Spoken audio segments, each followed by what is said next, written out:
you know when you're baking with a toddler and you put my hand on your hand and you can mix the bowl. I've kind of done that, but like the punting version. Right. So I've like stood up for like 20 seconds and had a go being guided by someone who's much better than me at it. Oh, right. So there's two of you standing up. Right. There was, yeah. Usually that's a bit precarious. Yeah, that's to say.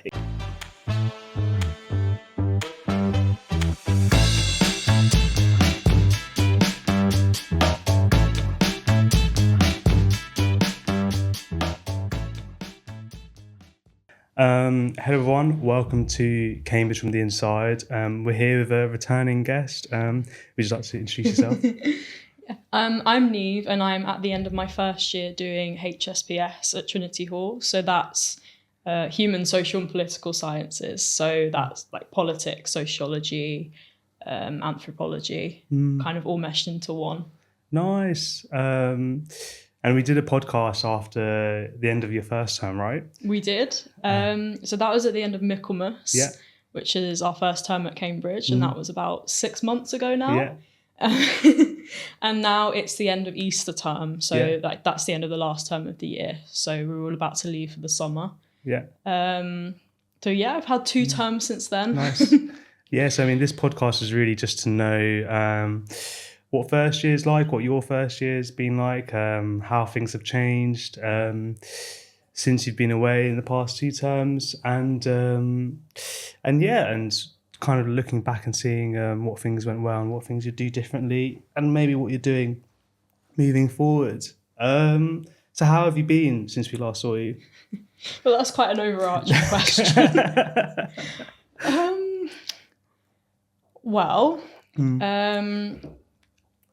After Michaelmas term, we went home for Christmas, and then we came back for Lent and had a second term, and that's everyone's sort of a lot more settled in, and you kind of get on with your work. Yeah. Unfortunately, I got ill all the time in Lent, so I don't think it was like quite a typical term for me because I had to have a few accommodations put in place to deal with the fact that I couldn't submit everything on time when I was ill. I just kept getting tonsillitis and other random things over and over again, which was not easy at times, but the accommodations they put in place are really, really good actually. Nice. If you genuinely are ill or you can't hand something in for a genuine reason, they're really, really accommodating usually. So although Cambridge is a really scary place and getting ill can be difficult because you don't have a lot of time to recover, and then it's just the next one and the next one kind of hits you all at once. It's not something to be scared of, I'd say, because they've been through it so many times before. They knew exactly what to put in place. So that didn't end up being... When you say the next one, do you mean like the essays, the workload? Yeah, so it's different, I suppose, for people who don't do essay subjects, but I guess the principle's the same. Like you do an essay, you've got to get started on the next one straight away. Yeah. There's very rarely an actual break. During term. Between those essays. Yeah. Or between whatever like worksheets people have to do. So you do have to really be on that. Sometimes they're not always completely evenly spaced out though. I felt at A-level like you've always got lots of work going on, but it tends to be quite manageable. You get it done. It's not always perfect. But here you might have quite a few essays clustered together. Or whatever the equivalent is for STEM subjects. I'm not quite sure how that works. I think, like problem sheets, like a list of problems to solve as soon as you hand it in, I imagine. There's another one to do immediately afterwards. Yeah, so it is quite intense, and you can sometimes have like a few essays clustered together and then some a lot more spaced apart. So you might actually have a week that's quite easy and you kind of relax a little bit more. How does the essays work in HSPS? Is it like a general HSPS essay, or is it going to be specific to one of the strands in the course? Yeah, so my modules are called Pol 1, that's the politics one basically. Pol 2, sort of like the history of international relations. And then Soc 1 is sociology and San 1's anthropology. So we've got 4 distinct modules that are taught quite separately. And you usually submit about 3 essays for each one a term. So approximately 12. Sometimes, I think last term I had 11 instead because I only had 2 essays for one of them. So sometimes it can be a little bit flexible. And sometimes, on occasion, you only have to submit an essay plan. Or they might ask you to only submit an essay plan. Or you might have the flexibility to submit one. If you've got lots of other things going on at the same time, they might go, okay, you can use your like essay plan veto, if that makes sense. So that, I think, gets employed a bit more towards the end of term. But what's an essay plan veto? I don't think this is an official term. It's probably something I've come up with. But it's where you can write an essay plan, hand that in instead of an essay. And that's obviously a million times quicker to do, but you've got the bulk of the thinking and the organisation of your work is still there. So you still get the academic benefits from it. You just don't then flesh it out. Yeah. And you would have had to have done the reading to do that as well. Yeah, you have to. Yeah, it's not actually like a get out of jail card. It's still most of the work. It's still most of the work. I'd say maybe like 2/3 of the work. Because I'd say I split it into phases. But like you do the reading and then you do the planning, and planning itself can take quite a long time depending on how you do it. And then you go and you write that essay. But everyone takes that process very differently. I think there are definitely things I'll change about it as I go into next year. Oh, well, what kind of things? Right. Well,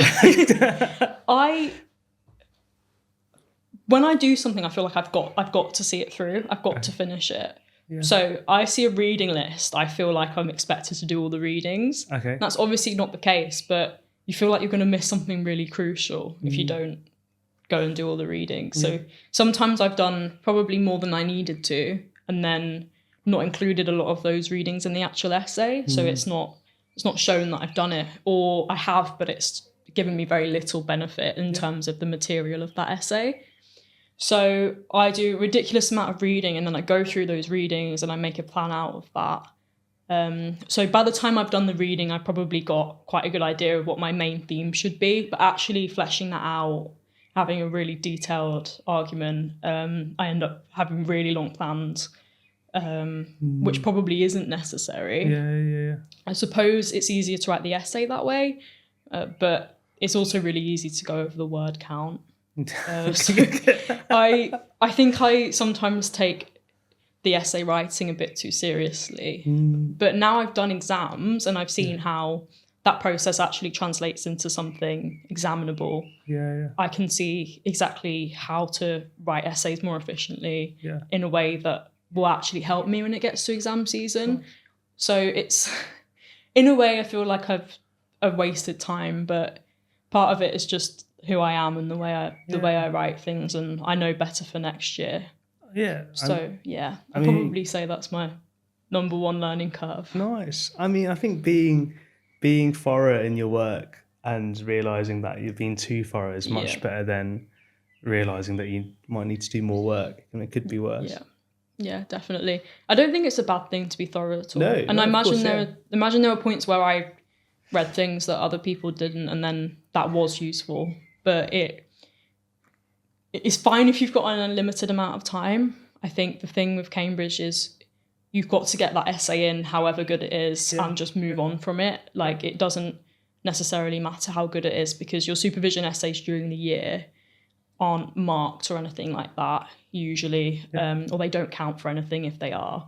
So your supervisor will just go through and give you feedback, which you then translate into your work towards the end of year exams. So they really don't matter. I think I've learned that. Nice. Yeah, it's great. Did you say there's 12 essays a term? Yeah, so I did. So that's across 8 weeks? Yeah, pretty much. So approximately an essay and a half a week. Yeah. But as I said, they can cluster a little bit. I think generally when people approach their director of studies, who's kind of like in charge of their education, or their tutor, who's more in charge of the pastoral stuff, they can go to them and say, right, I've got too many essays, it's just not doable.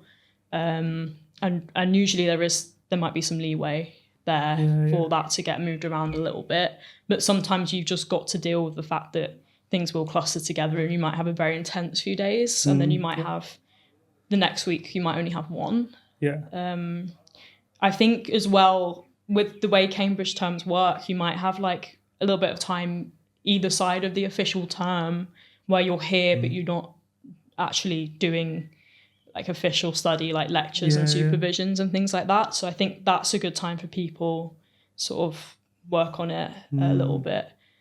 So it's not necessarily just 8 weeks. And I think sometimes the way the essay deadlines are set out, it can be very different. So things can look quite different depending on what that looks like. But because for a lot of students, they might come to Cambridge a bit before term starts, and they might stay a bit afterwards, I imagine. Yeah. So I think at Trinity Hall, if you just have a term time license, I'm here for 30 weeks. Okay. So I imagine there's 24 weeks or less of, obviously in Easter term as well, you don't have as much teaching because you're there revising for your exams. So actually not a lot of that is like term time, the actual teaching term time teaching part.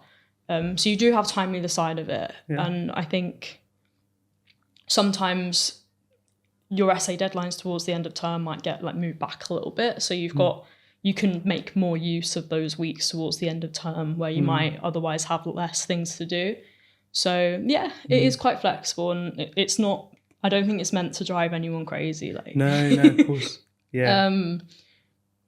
I think ultimately you're there to learn, and you're there to get better at it. And if things are so intense that it's causing it's too much pressure for you, that's not the best environment to learn in, and I think they really recognise that.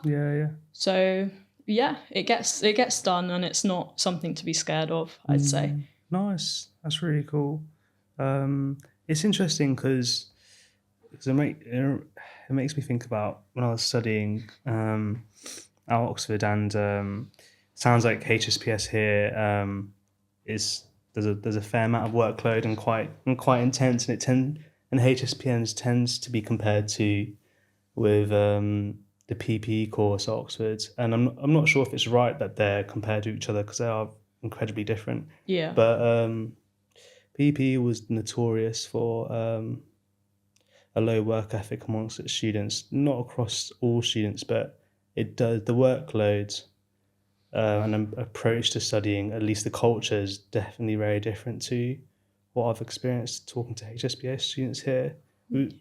It's interesting because I think it's probably very individual how people find it.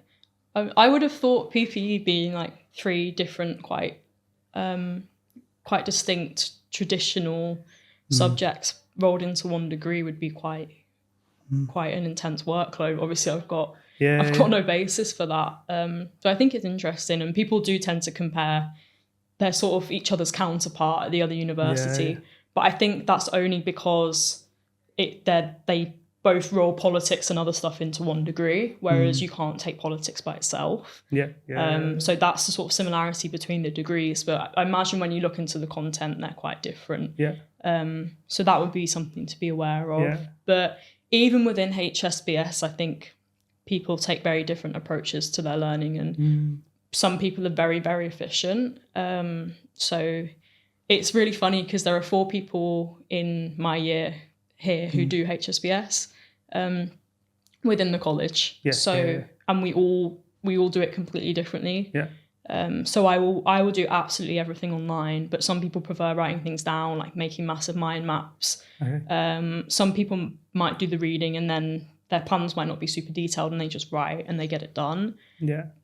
So I think some people will find exactly the same workload completely different depending on how they approach it, sort of their attitude towards it in general. And you might go to someone in another college who thinks HSPS is quite light.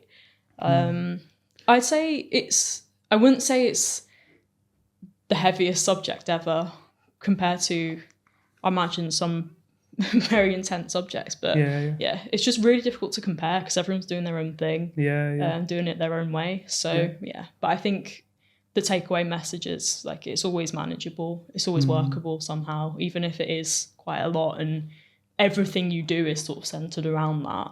There's no moving away from that fact. Like, you're here to study. But it's okay, and if that's something that you're passionate about, it shouldn't be a problem for you. Nice. I think that's a really good point to raise, that despite like a subject's culture or myth, each student can approach it in the way that they want to. So like, just for anyone who doesn't know, like PPE, the course at Oxford stands for Philosophy, Politics and Economics, and I did know a few students who took the course very seriously, and when you do, the course is very extensive, and I can imagine, as you said, with courses in Cambridge, most students might do it in one way, but you have the freedom. Everyone has the freedom to approach their studying in their own way. One thing I want to ask about is that there's this term that people kind of hear about, but don't really know if it's true or what it is, or like, I was wondering like what's an essay crisis, and like how prevalent are they like amongst students? I think it depends on I think that could have a few different definitions. Sometimes it gets to a point where you've got this massive build-up of workload, and you don't know where to start, basically, and you've got very little time to do it. So you might find yourself in a situation where you've got maybe a deadline and then another deadline 2 days later, and you might not even have time to work on the second essay before the first deadline comes around, and that can be quite difficult. I think the general advice is work on several things at once. That's the only way it's ever going to be manageable. And sometimes you might have 2 deadlines on the same day, and you have to work through that. You have to do them concurrently. But you may well find yourself in a situation where you've got an essay due maybe in 2 days' time, and that's not a lot of time to turn it around, but it does happen. I think it's important for people to realise that Cambridge students, as responsible as they might be, most of the time we're not perfect, and we might not always be perfect at managing our time either. So although the degrees might be designed to be like a 9 to 5 degree, I don't know anyone who's ever managed to fit their work inside that time frame ever. I'd say it's probably quite unrealistic. Partly because a lot of people have contact hours in the morning and then throughout the day, which means it's quite difficult for them to fit the actual independent study in between those times. So, for example, if I had a lecture at 10 a.m, I've got to get to that 10 a.m. lecture, so I'm not going to get anything done. It's unlikely that I'm going to get anything done before that, unless I get up really early. And then I've got to get back from that lecture. Say it's a 1 hour lecture, finishes at 11. It might be 2 or 3 lectures. And then by that point, it may as well almost be midday, and you're like, oh, okay, I'll go for lunch now. So it's very easy for it to get to like 1:30, and you haven't actually started your work for the day. So you've already cut out many hours of work, not through any fault of your own, but just through having these quite small increments of time that you can't really fill. And then obviously that has a knock-on effect on how late you work. And I'd say it's not uncommon for people to be up quite late working in the library or in their room. Possibly past like 10, 11, midnight sometimes. That's not unheard of at all. No. But if I did have something, I think the first thing to do if you think you're in some kind of crisis with your workload, and for me with essays in particular, is to contact someone and say, hey, could I, probably your supervisor, maybe your director of studies, if that's who you need to talk to, I need a little bit more time for this. I've got a big build up of essays, or, maybe something personal's happened and I'm a bit behind, and would it be possible to have a bit more time? But obviously, in that case, you want to ideally approach them as early as possible. So as soon as you have a problem, you go to someone, you say, can I have an extra 24 hours for this? And they're really good with that. And I think a lot of the time they're really flexible with that, and they'll say, you know, take as long as you need, just get it into me. I think generally they say, like, get it into me a few hours before the supervision, so I can then have a look at it before we talk about it. Or, you know, if something's happened to the extent that you can't get it in, sometimes you can go to the supervision anyway and have that discussion, or bring your ideas to it and then submit something a little bit later. But that kind of thing, I think, should be quite rare. If you think you can get it done, and I definitely guilty of overdoing it when I thought I could get it done like some kind of superhero. I've worked overnight to try and get things done if I've built them up. So I remember, especially through anthropology, I do too many of the readings, because often the actual email would say, right, read these 2 texts, then choose 2 or 3 from these ones, and I'd read all 10 of them or something like that. So obviously they're not books most of the time, they're like short articles, but you get excited by it sometimes. And then I'd end up going too overboard, and then I spent all my time reading. I've got one night to plan and write this essay.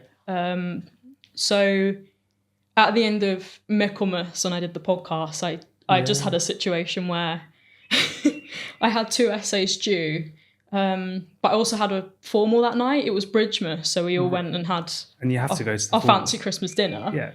And then my year group did a nativity afterwards. So I was like, I can't miss that either. Of course. I've got an essay due at midnight. I've got an essay due at 11 a.m. And these were my last 2 essays of the term. So I thought, okay, I'll finish reading for both of them on that day.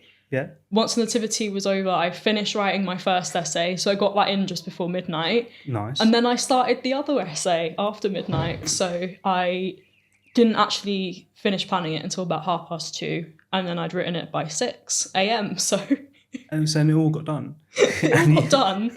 I'm not sure how. And that was definitely my own time management. But I think it was just a really unfortunate week, in that it was the texts we had to read were very, very heavy, and I had to get through them somehow. And sometimes things like that happen, but they would never want you to be in that situation. You should say something first. I didn't have that so much in Lent, partly because... Lent is the second term. Lent is the second term, yeah. So that's the one in the middle. I didn't have that so much because there were a couple of adjustments in place when I couldn't get anything in because I was too unwell. No, yeah, of course, yeah. But there was, I think my latest in Lent, which maybe only happened once, was like 3 a.m. But I think I was up with a friend on my course doing it as well. It was actually quite fun. But I've realised it's also not Cambridge's fault, and that if I can leave it to the last minute, I will. I could have months to do something and I will leave it. So I think a lot of people are like that. If they've not got some kind of time constraint, they'll leave it really late. But I tended to get things done, but that's just me leaving things till the last minute sometimes or going overboard with the reading and the planning. When really I need to set boundaries and just move on from things. So that's definitely something I'm taking away with me. But it doesn't have to be your Cambridge experience. Like that's that's not the way most people would approach it or do approach it. But if it gets that way, it's not the end of the world, and we are human at the end of it. Exactly. Yeah. I know one person during the undergrad, she was studying English. Her mantra was that she would always be an essay ahead. I have no idea how she did that. No. But she was very organised. It's a great mantra. But realistically, I think a lot of people would find that really difficult to adhere to. I might try it. I reckon it would last one essay. Just because it's so intense. You just sort of spend your time getting done as much as you can, and then you move on. And if you can't finish, can't complete a reading list or something like that, you can't do it. But if you've got the time, you're going to want to spend that time doing it. So I think to do that, you'd have to be very disciplined. Yeah, exactly. I don't think it's impossible, but most people are just trying to meet the deadline they've got next. Yeah, definitely. Yeah, exactly. I think she always treated the deadline as a deadline, but just for the essay before, or the essay ahead. That's brilliant. I wish I could be like that. I think she was the only, out of the hundreds of people I chatted to, I think she was the only person I ever heard say that she did that, to be fair. So yeah. I mean, I've tried to do it where I've set my own personal deadline before the official one. Nice. But then I realise I can't do it in that time. And then I go, oh, when's the actual deadline? It never works, but maybe I need to do that. I mean, the way she did it is that she started a week before term, so then it never felt like she was doing more work. But just a lot of discipline. I really wanted to do that. I've never really had that experience because obviously our first term was our first term and we only got set work. Yeah, exactly. About a week in, so that was sort of like hit the ground running. Yeah. And then in my second term we had mocks at the beginning of term, so where I saw lots of other people in other subjects who didn't have mocks getting ahead with the reading and that kind of thing, although they also fell into that trap of reading as much as they could, like for as long as they could, and not necessarily doing it efficiently because they had the time to spend on it. Yeah, exactly.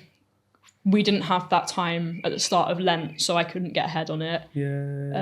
But obviously the whole mock thing is quite really depends on the college and what the director of studies chooses. So that's not like a HSPS thing or anything like that. It's quite college specific and subject specific. So that was just my experience at the beginning of Lent. But I'm looking forward, hopefully, at the beginning of next year to sort of apply that a bit more. Nice. And then we had Easter term, so that's our exam term. So all the normal essay stuff is completely out the window, and you're just revising what you already know, consolidating it, and trying to start planning essays and that kind of thing before your exams. And you would have known a lot because you did a lot of the reading.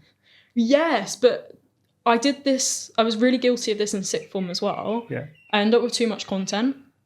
So I've done all this work. I don't have time to go through all of it. So it's not completely a waste of time, but it's not a good idea to do too much and then spend extra time on it in the first place. And then you've got to spend extra time on it again because you've got so much to go through. And the way I did my notes as well, I didn't always think was super efficient. And you have to then scour through the notes and find what you actually need out of that. So I think I'm going to take a new tactic to reading things. Nice. Maybe read things first and then make my notes. Like just keep reading for a little bit longer, get the gist of it. Abstracts are quite useful. I think that's applicable across a lot of subjects. You read the abstract of like an article or even a book, some kind of text, and you've got the general idea. And you really need to look at the essay title as well and go, what do I actually need from this? Because it's really easy to get bogged down in something that probably won't ever be relevant. Nice. So yeah. I mean, we've been talking a lot about working and studying, but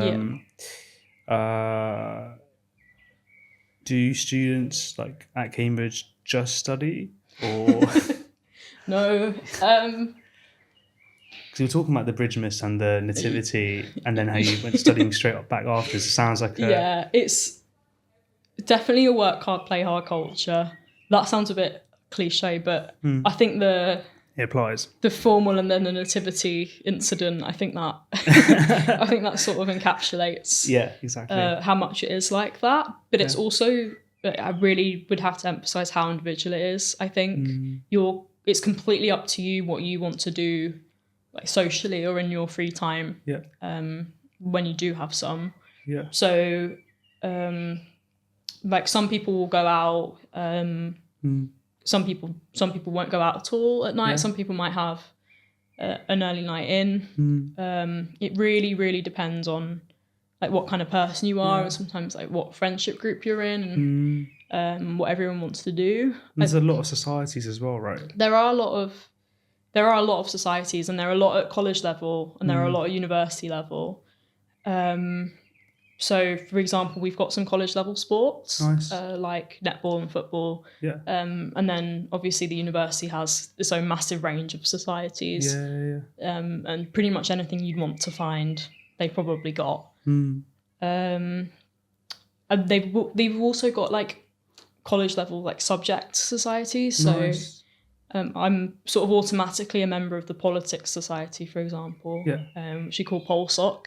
Nice. Because I do politics, and then we can kind of get together. So in Lent term, we had PolSoc dinner. Nice. So we had this really nice, really fancy dinner, which was like a formal dinner. And we had one of our supervisors actually did a speech about something relating to politics, and there was like almost like a roundtable discussion afterwards. So it was quite intellectual. But as first years, we were like in the corner. We felt like we were like on the children's table. Yeah. It was quite funny. Oh, nice. The problem was at that dinner, we did get the giggles. And this spread like really quickly. Yeah. And it was really difficult to contain. So during like very like intense intellectual conversation, you had a bit of a giggle. Yeah. There was a mix of like current students and fellows, and then there was an alumnus there as well. So they were having this very serious conversation, but someone must have said something, and it just set us all off. And genuinely, it got incredibly painful at one point. I got the giggles, and I just could not stop laughing. And it gets to a point where you get really bored of it, and you're like, I really want to stop laughing, but I had to take myself off to the toilet to compose myself. So it's not all like nice. We're not all like really mature and like somber and intellectual. Yeah. Sometimes, like at the end of the day, we're like 18, 19. Yeah. Sometimes it does get quite funny. Yeah, I think that's great to hear. I love the both spectrum of the. Yeah, it's great because you're in a place where you get to have these really, really amazing, often quite serious intellectual discussions with the people who like are the experts, are the authority in that subject. Yeah. And that's great, but you know, every now and then it's you also gotta have fun as well. Yeah. It sort of reminds me of this is crazy. We had one supervision.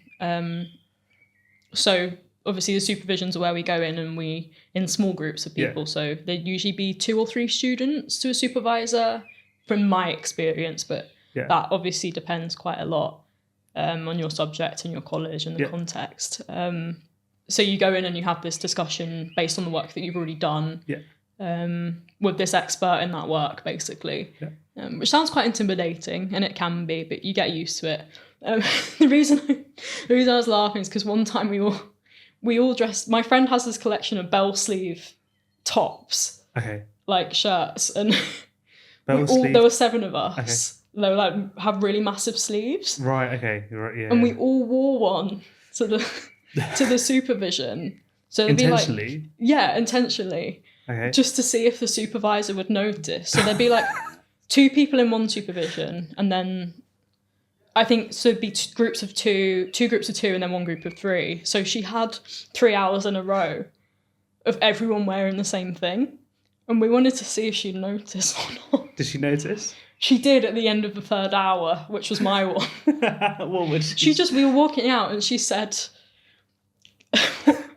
"Is this like a coincidence?" Basically, I think that was really funny. Like, did you tell her whether it was a coincidence or not? Sorry? Did you tell her whether it was a coincidence or not? Oh yeah, we said no, it was completely orchestrated. It's just like really silly things like that. I don't imagine that's happened to anyone else ever. Yeah. So it's, it's not like I come to Cambridge and we'll all wear the same thing to a supervision like that. Yeah. That's just one of my very random, very funny experiences. But we don't always take everything so seriously, super seriously, and it's actually quite fun coming up with a plot. Our next project was to try and get Beatles lyrics. Okay.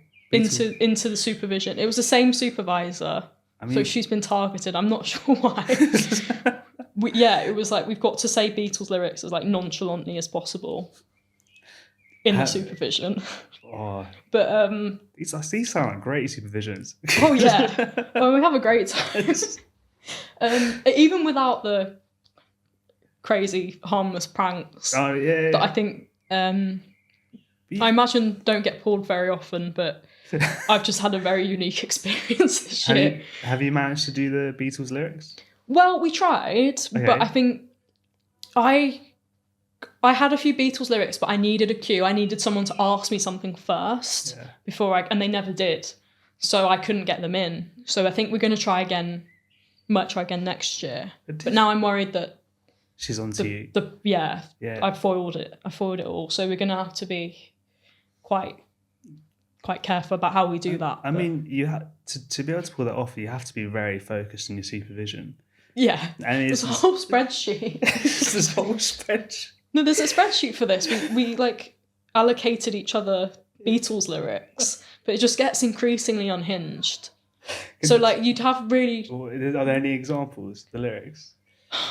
So I can't remember any off the top of my head, but like. I mean, you'd have a problem getting like When I'm 64 in, like, you know, some of them are just like that is, I mean, a lot of the songs are like about like romance and dating. It's gonna be hard to get into politics. I think like the standalone lines or individual phrases. Okay. Yellow Submarine, you can't. It's difficult. It gets difficult, but I think the idea was they start off quite normal and then get increasingly unrelated to the supervision. But I promise we are focused most of the time. I mean, if you're able to convey your answer through the lines of some Beatles lyrics, all the better. I mean, I'm a friend of mine, I can't remember the book, he was saying that there was this really good economics book, and the economist used like metaphors from Jane Austen to explain his arguments. That's interesting. And it's published, and it's it's in the shop. So a publisher took it seriously, and apparently it's a really good book, and it's just purely dedicated through the lens of Jane Austen. That's really interesting, actually. Yeah, so you might be onto something. I think if you can do that, if you've got quite like a unique lens on something and you can convey something through something completely different, why not? And I don't think that was the aim of the supervision myself. I think genuinely it was how many Beatles lyrics can we get in? I mean, for all we know, that he might have started from the same point, him and his mates. Yeah, that's a good point, actually. Can you convey now I'm going to have to write a book using Beatles lyrics. I mean, that sounds... I'd read that. I'll work on it. I'll get back to you on that. So, going back to the questions, what would you say, like, in the part, like, for your first year, what has been, like, the things you've enjoyed most, would you say? Oh, it's really hard to, like... I'll just bring this towards you. There you are. There you go. Yeah, you were saying?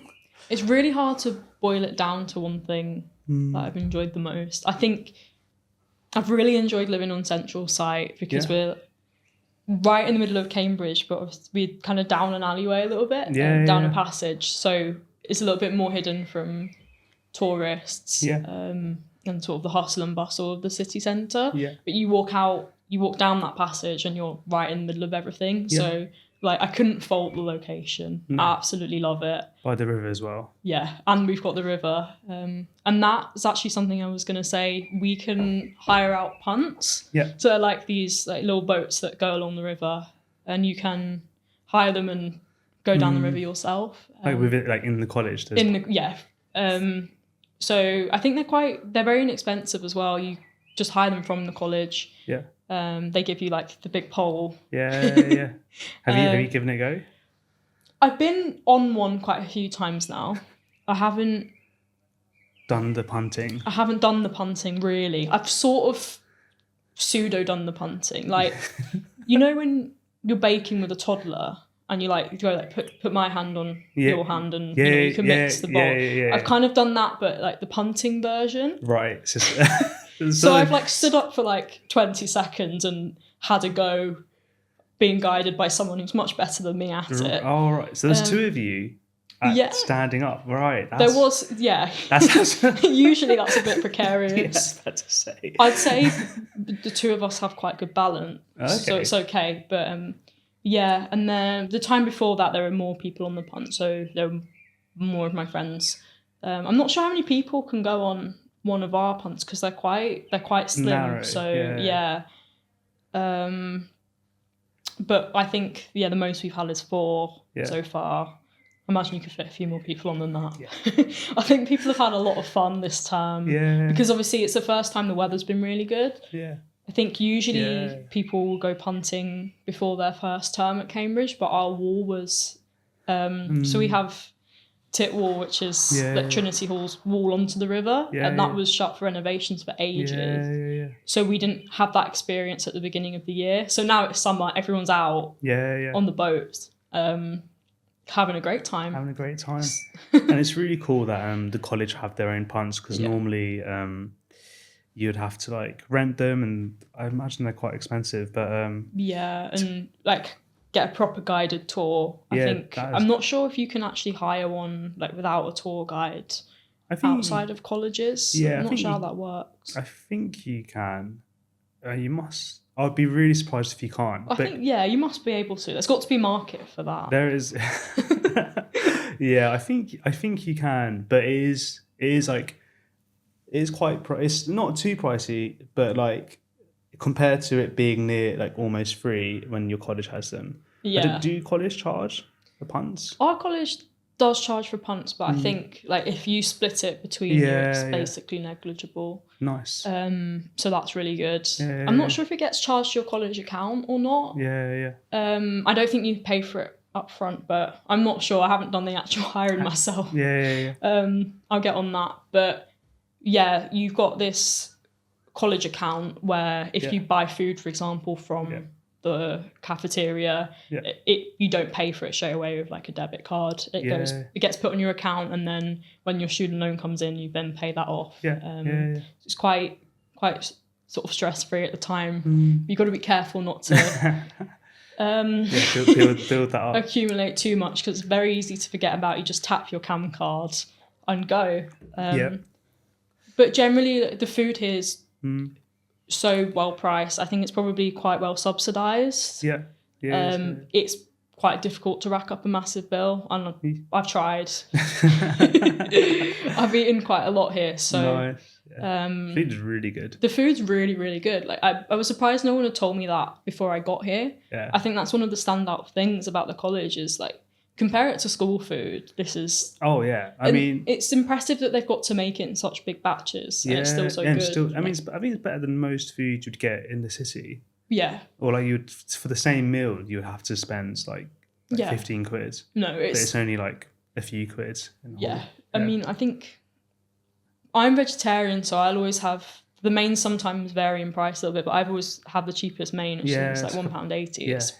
And in today's economy, that's really in today's economy, that is. So you can have you could get like a drink, a dessert, a main and 2 sides, and it still wouldn't be like anywhere near as much as it would be if you were eating properly outside of college. I mean, so it's not... I remember someone in the second year told us, I think in Freshers Week, that they were trying to like eat less to keep their bill down. Then they realised that was not a good idea. I think you need to like really fuel yourself during Cambridge terms, and like not worry too much about what you're eating. Basically, as long as you've got food, and clearly they like nutritionally balance it and stuff. You just got to eat and get on with it.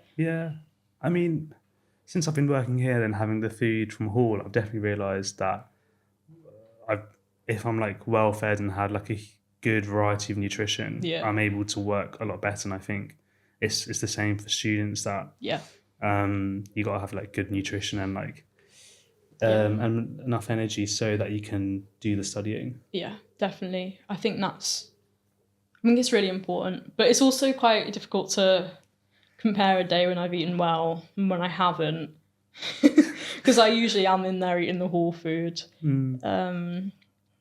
Last term the hall actually shut for ages. Yeah, it did.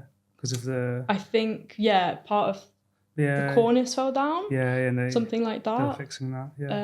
And then obviously they said they've got to check the whole hall safe. And I think they actually fixed it earlier than like they expect they were on their schedule for. So I'm really grateful for that, because I realised how much of an asset having that dining hall is for us as a college. Like, I think without it, it could get quite isolating at times. It was really easy to just get a takeaway container and go and eat in your room. I see, but whereas with the dining hall, you would like chat to people that you might have not. Because third space. Lots of people you don't see who you might not live with and you might not like share a subject with. You might actually never interact with them. Your schedules probably won't align. But when you've got to be at lunch or dinner at a prescribed time, and there's quite a wide window in which you can go usually, but you know, everyone's there at the same time, basically. It's really nice to see people who like otherwise you really wouldn't see. And I think that's something you take for granted until it's shut. So in a way, I'm kind of glad I had that experience to realise how nice it is just to sit down with everyone. If you do want to do that. So nice. The hall's a big thing. Nice. So what would you say, like, now, like, looking, it might be too soon to look back to me because you're still here. But what would you say, like, compared to like things that you, like preconceptions that you had about Cambridge and what you thought your first year would be like, and now looking back, has the year lined up with your expectations, or are there things that have surprised you or you didn't expect?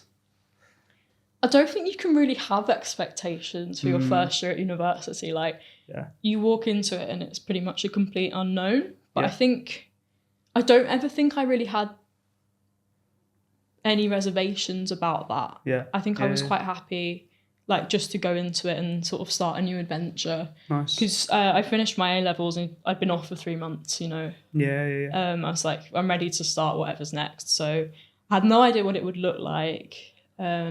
You don't know where you're going to live, what your accommodations are going to look like, who you're going to be with, who you're going to make friends with. Like, it's all completely new. It's like you're catapulted into a completely different world.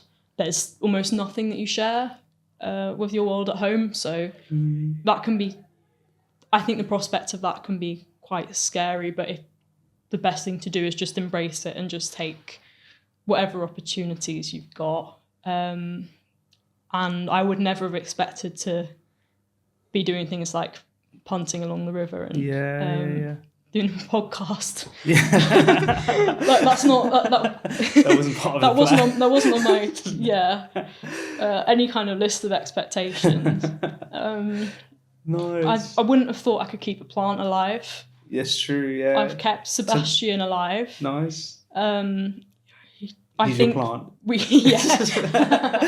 Sebastian is my plant. He's kind of like a little succulent plant in a little pot, and he kind of sits in the corner of the pot. He's not centered, but he's done really well. And I mentioned him, I think, in the last podcast at the end. But I think for purpose of continuity, and you've had him since the beginning of the year. I've had him, I think, so. There's the gardening team have a scheme, I think, where you can adopt a plant. Oh, really? And at the end of Michaelmas, they almost had like a babysitting service where they take the plant back and look after it for you. I'm not sure if they had that at Easter, because I just surrendered the plant to the porters. I said, please look after him. And he came back in great shape. But I think he was in the exact same position I left him in when I came back a month later. And he seemed like he'd had a great time. There you are. So Sebastian's still going, and I'm really shocked. But he means a lot to me. I just need to find someone to babysit him over the summer. I'm not sure I'm going to get him home in one piece, but we'll see. Nice, yeah. I mean, I'm sure we can find a space here for Sebastian. I honestly might take you up on that. I'll see how he's doing. I'm not sure if I'm the best person to give a plant to, but I've found out the best thing to do is just leave him. Yes. The more you look after him, the worse it gets. Like, water him like never, and he loves it. He loves it. He's having a great time. He's very, very low intervention. Very easy to look after. Nice. Everything I need. So how have you found like the other, like the people in Cambridge? Like, what has your experiences been like with students at Trinity Hall, in the HisPol course, across the uni, etc.? I'll start with the HisPol course. So that's history and politics. And in my year at Trinity Hall, there are 4 of us do HSPS, and there are 3 people who do history and politics. Okay. So 7 of us all together. And they're 2 different degrees? They're 2 different degrees. So basically, they have their history modules. I think they've got some choice within that. So they don't necessarily do history with each other. They do whatever they do in history. Yeah. Magical mystery things. I've got no idea. Yeah. And then the other half of their course is politics. Yeah. And international relations, sort of. So they'll do Pol 1 with us, so the politics paper, and Pol 2, which is more the international relations side of things. Oh, okay. So we share half our course with them. Yeah.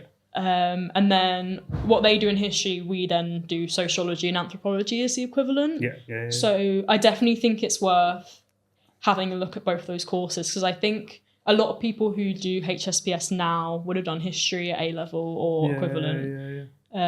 So people might be quite interested in that. So it's a really good opportunity to look at 2 courses which are somewhat similar but also very different, and then decide from that. So you've got quite a lot of choice, really, to really make it the degree you want to do. Yeah. I didn't do history at A-level, so I knew that wasn't my thing so much. I left it at GCSE. I knew I wanted to do HSPS, and I really liked the sociology and anthropology side of things. Nice. And I did enjoy that this year. So that's how I knew HSPS was right for me. But when we have lectures with the HisPol people, like, we all get on really well. A lot of the time we tend to sit together as a college, and we have supervisions with each other. And I think it's nice for those modules having more people to draw from. If you have questions or anything like that, there's always someone around to ask. So in that way, it's nice having a slightly bigger cohort for kind of half of my course. Yeah. Would you say, can you notice, do the HisPol students approach the politics modules in a different way to the HSPS students? That's a really good question. I actually think they do. Okay. A little bit. I imagine their answers for things would probably be a little bit more informed by what they do in history, or maybe what they've done in history in the past. I was talking to one of the HisPolers in the library, and she said she could answer some of the international relations questions more so based on what she knew from history. I'm not sure whether it was from A-level or from the degree aspect of her history knowledge. But yeah, so I think they probably approach it a little bit differently. But yeah, that's how it is. And I don't think there's any particular advantage to doing one or the other. I don't think they're necessarily better at politics because they do history, or we're better because we do sociology. I think you can bring in lots of different things. And that's one of the really cool things about HSPS is you can, if you need to, draw a little bit from other modules. Yeah. Even if they're quite separate. Like, I know in exam essays, they quite like it if you can link to another module where it's relevant. Yeah. So even though they're very distinct, that learning kind of feels like it kind of all comes together in a way. And for anyone who's watching who doesn't know what social anthropology or sociology, what they are, can you explain what they are? So sociology sounds like a really cop-out answer. Is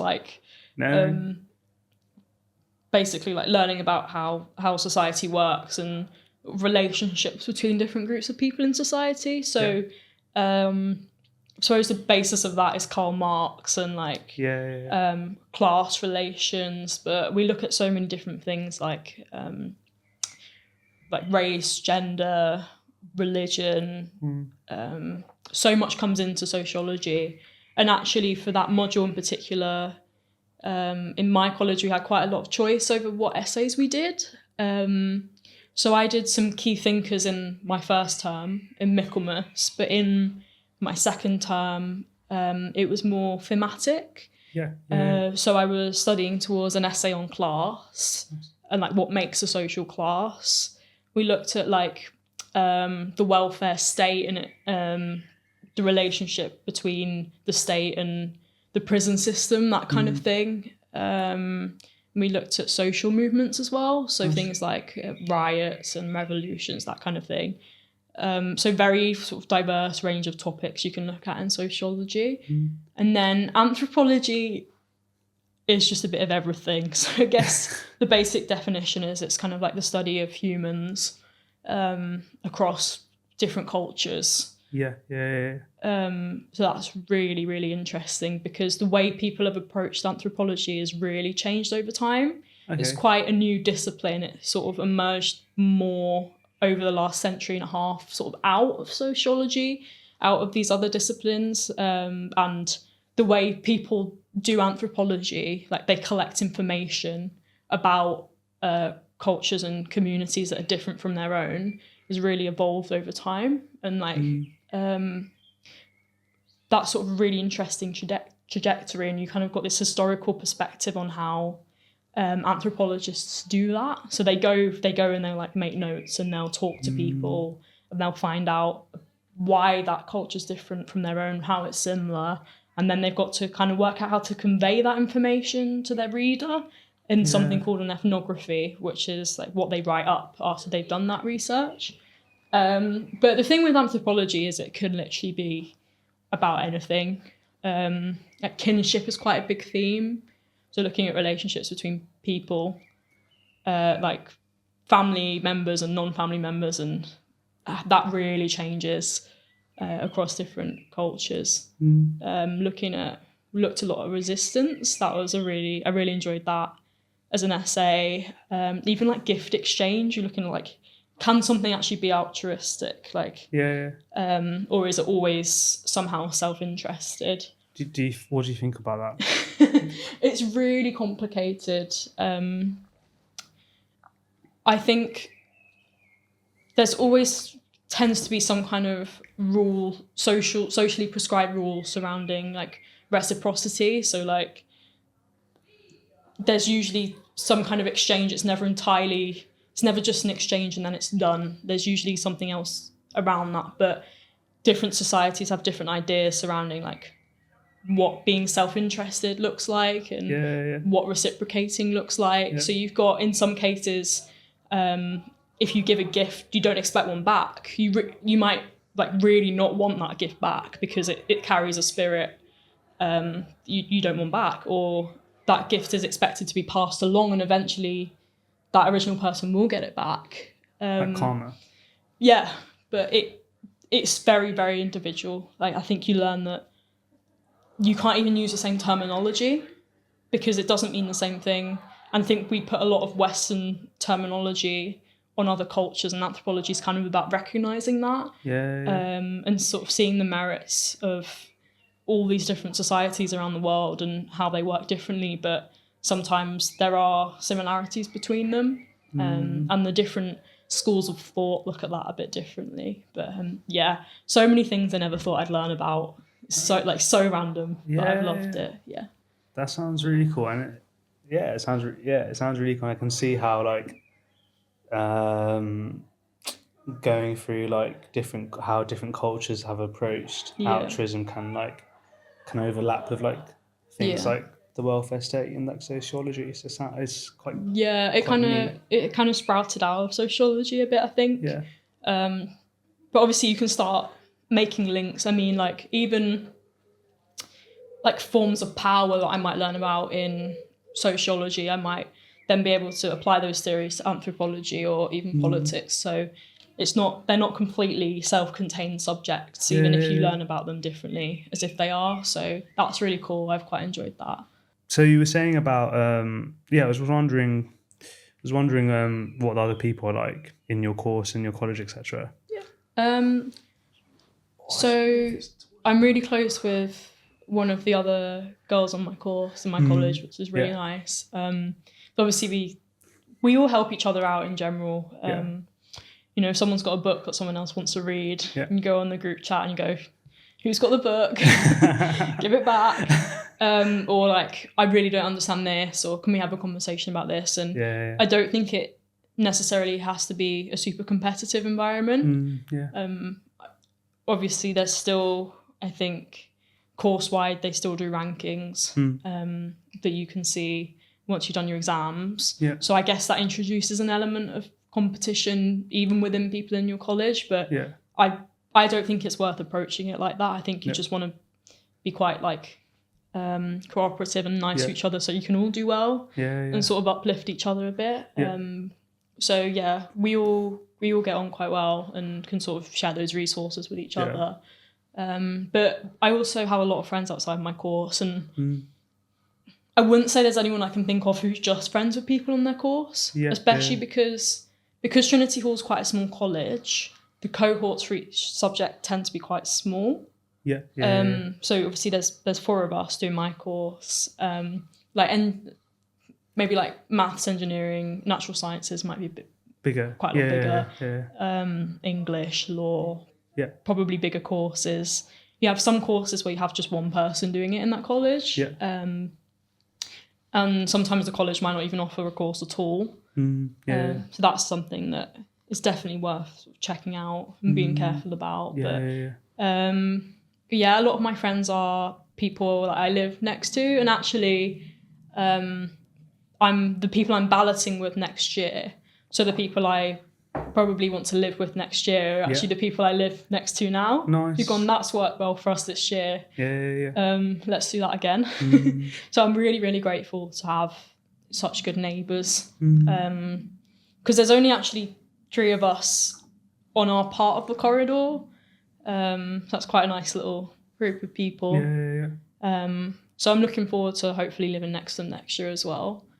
And then, you just have people you see every day. You might not be super close friends with everyone, but it's nice to know that you can say hi and have a conversation, like if you see them in the street. And you see a lot of people if you're walking around Cambridge, or like especially in close proximity to the college, you're going to bump into people all the time. And the 2nd and 3rd years as well tend to be really friendly. So like there's a couple of them I know that even though I wouldn't have known who they were at the start of the year, I could probably approach them and ask them questions if I needed to. So that's been really nice. And people are generally really nice. And I'd say I've got quite a close-knit group of friends. Nice. So I don't have like a huge number of more peripheral friends. I've got a couple of very, very close friends. And I really like it that way around. I think that's become more refined as the year's gone on. Like the people you meet at first might be your friends forever, or they might not be, and that's okay. Like things change a little bit. And I imagine as the accommodation sort of shifts a bit next year, and we all move to off-site accommodation, I'll be physically closer to different people. So I might get to know a different set of people a bit better. When we were revising for our exams, there was the same sort of group of people in the same section of the library. So we always went to the basement of the library, which we call the dungeon. And it's the irony is we absolutely love it. Like it's sort of like almost at river level. Obviously it's a little bit raised, or your windows would be like, that'd be really weird if it was underwater. You see the water, no. We actually really liked it down there. We kind of set up down there, and it was just us there for a month. And these are people that I hadn't necessarily spoken to too much before, but you start getting to know their routines and like the things they do and how they operate a bit more when you're like working with them. So that was really nice, and just have conversations with people who you're not necessarily like seeing all the time or are super close with can be really refreshing as well. So in general, it's still a really nice community. I just think maybe I've got a more specific subset of friends who I really love and really trust now than maybe I would have done when we last did the podcast, so at the end of our first term. But I'm really happy with that. I'm really happy with the people I've got. Nice. That sounds really cool. That sounds really good. I think, as personal preference for me as well, I always prefer to having like a few friends who I could really trust, meet up anytime, rather than wanting to know lots of people. That sounds really cool. So with regards to like next year, maybe like like for things like after summer, from what I know, I think like HSPS, you have to like make like a lot of choices with terms to like if you want to drop anything. Do you know? Yeah, do you know what you can do with that? So this year you had a choice to sort of swap a module out with something else. So I think a few people might have been able to do things from like maybe the psychology dry course. Okay. Yeah. Or a couple of other ones. Might have been like Mesopotamia, something like that. But you can swap one of the modules out. So like say I didn't want to do Pol 2. I take something from another course. But I think very few people do that. Yeah. I'm not sure what the statistics are, but I know the 4 of us in our college all took the 4 main modules. Okay. So we all did exactly the same course. Whereas next year we get a lot more choice. Yeah. So we can't really do HSPS as like the whole group of subjects anymore. We have to kind of specialise a little bit. Yeah. So politics and international relations is kind of grouped as one, and then we've got sociology and anthropology. So you can take two out of those 3 or 1 out of those 3. So I'm not 100% sure, but we had to submit our provisional paper choices in May. Okay. So before exams. Which is quite difficult when you haven't done exams. So I might change that later. I'm not entirely sure yet, but I'm thinking I want to take 3 sociology papers next year. Nice. And then 1 politics paper, which is more international relations focused. Okay. So that would still be, I think it wouldn't be like joint politics and sociology because I'd just be borrowing 1 paper. It would be just sociology. It'd be called sociology. Nice. That sounds really cool. But yeah, and that's really weird to me because I applied at 3 of my other university choices. I applied for politics and international relations. So to then have done a year of a degree and decided actually I really enjoy something a bit different. I think that's really cool because I've sort of been able to refine what I'm interested in. Nice. And focus in on something in particular. So hopefully I'll be doing that next year, but I'm not entirely sure whether I want to change that to like a joint track, so do half politics, half sociology, or maybe a bit of anthropology, because I found it really hard having to get rid of something. Like it's not, I really like HSPS as a whole course, and I'd love to carry on all those themes next year, but I think, as I was talking about before, a lot of things carry across, so you'll be able to apply different things from different modules. They're not entirely separate. So I know that even if I dropped anthropology, for example, I could still sort of look at those topics I'm interested in sociology, for instance. And the interesting thing about Cambridge, which I was talking about with my DOS, my Director of Studies, is that you can actually go to anyone else's lectures. And you're actually, I think unlike other universities, you're very much welcome to do that. Like, you can just walk in and go to that lecture and listen, or I guess do your own work. But my Director of Studies suggested that if I feel like I'm missing out on something, because I have to specialise, I just go to the lectures for the other one. When I want to, if I find a topic interesting. I thought that might be a really good idea, and possibly quite helpful as well, because in the exam you've got quite a lot of freedom to write about what you want to write about and shape it the way you want to. So I imagine that goes for second year as well. But I think even if you did go to a lecture that wasn't necessarily part of your course, you can still learn something from it and maybe apply it to something that is part of your course. So I might consider that next year, because I haven't done that this year, and I really want to have a go. That sounds exciting. I'm not sure if I feel like a bit of an imposter. No, what is this? I don't think I could walk into like a lecture that's got like 20 people in it. I think they'd notice.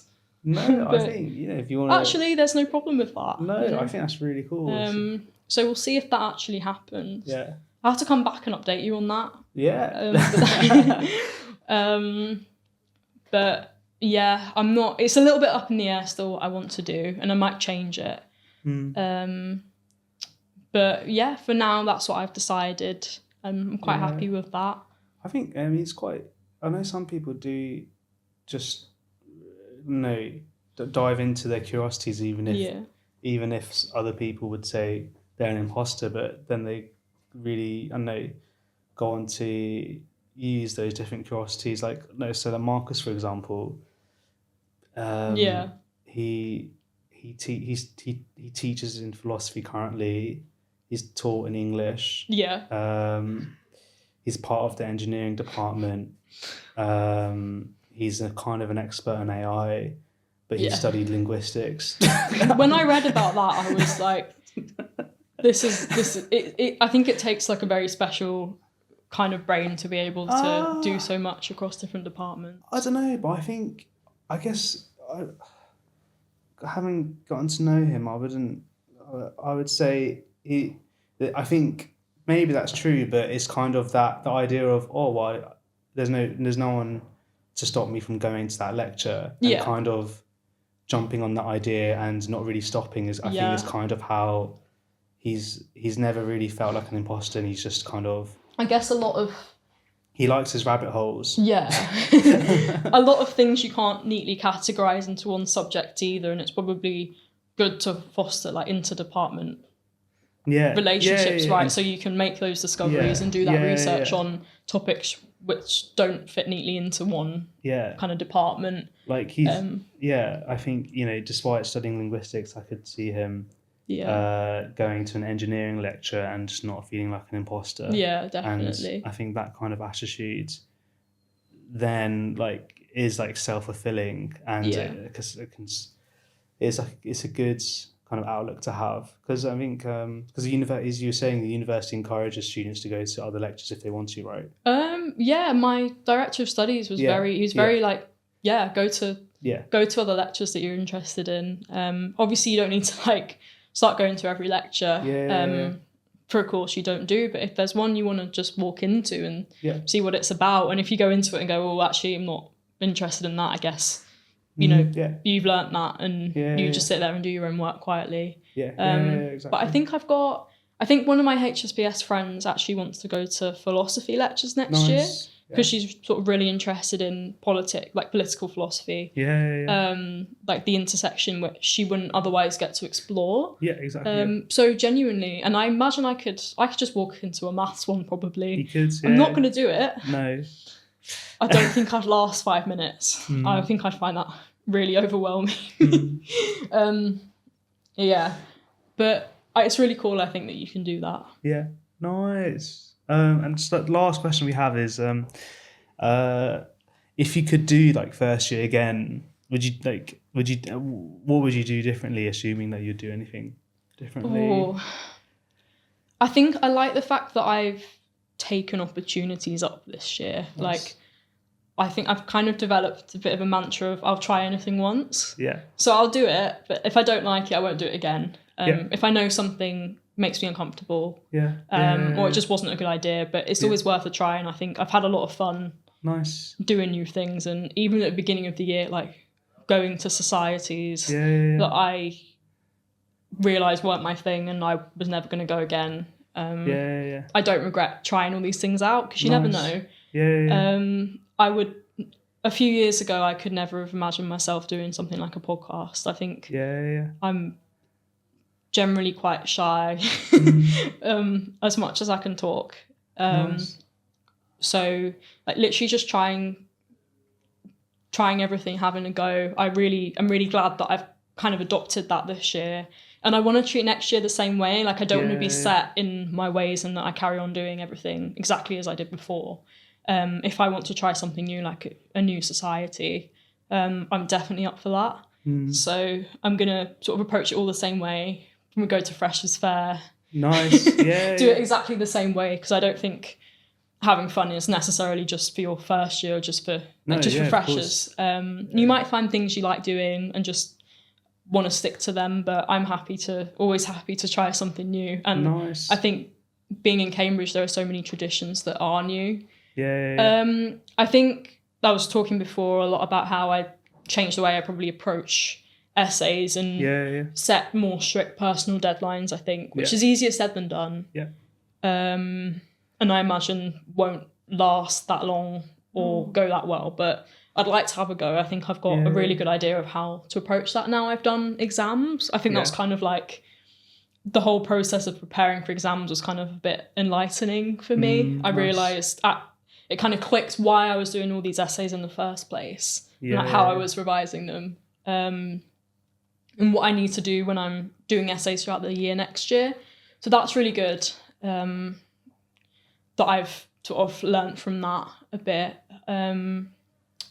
Apart from that, I don't think there's anything huge I'd change. If I think of something, I will let you know. Nice. It sounds really cool. It's amazing. I think it's phenomenal that like you've simultaneously said that you were reading too much of the reading list, but you've also said yes to every opportunity and tried something once. I think. Yeah. I think that's the work hard, play hard bit of things. Is like sometimes things get a bit crazy, or you're up quite late at night, but you've also got to ultimately cut things off with your work, because you could work for 24 hours a day, 7 days a week if you didn't cut it off somewhere. Yeah, exactly. Sometimes you just need to go, right, I'm going to cut it off, I'm going to go out, I'm going to have a break. I'm going to get something to eat. And I think in Michaelmas I was quite good at that. Just taking all these opportunities and still trying to get everything done. Nice. Even though it was really chaotic. My room is usually a mess. But that is what it is. It is what it is. And yeah, I really enjoyed Michaelmas as a term. I'd like my next Michaelmas to be like that as well. And hopefully no more crazy illness. No, fingers crossed. Nice. Because that can be quite difficult. Yeah. Nice. Oh, well, thanks so much, Neve. Such an interesting podcast. Congrats on finishing your first year. Thank you. Huge. And more exciting things to come. And thanks for the viewers for watching, whether it's on YouTube or your podcasting platform. We're hoping to do more podcasts with students, so stay tuned for that. And we'll see you guys next time.